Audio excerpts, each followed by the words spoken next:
Hello everyone, it's Chris here from CNM Reptiles. Today we're going to talk about different feeding personalities of ball pythons.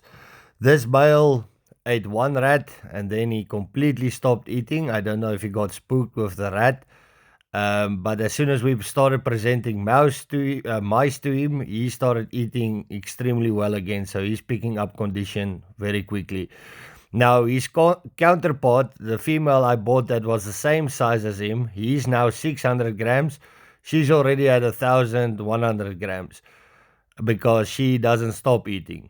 So different snakes, different personalities. If you get a snake, you must ask the breeder, what did you feed him? How was he fed? Was it live? Was it thawed rats? You need to make sure that you understand what you are buying so that you can adapt to each and every snake. They do have different personalities, they do feed differently, all of them. So make sure that temperature, even if you have a temperature setup, then in winter time you are going to have a reduction. They do feel the ambient temperature change, the change on the outside. So you will have a reduction in feeding response, but you need to adapt to each snake and each scenario.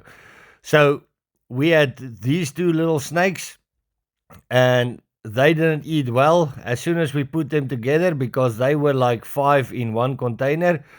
We still feed them separately, but as soon as we put them together and they were cohabitating, we got a better feeding response on both of them. So now they are eating like champs and their condition is picking up. So you as a reptile keeper needs to adapt to every scenario, and you need to, if your snake is not eating, present him with something else. You need to change in accordance to what might have happened.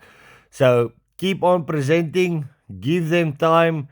Some snakes take a long time for a feeding response. Some snakes take it immediately. So we have snakes where we have to leave the rat, other snakes where we have no chance for them. They just take the rat immediately.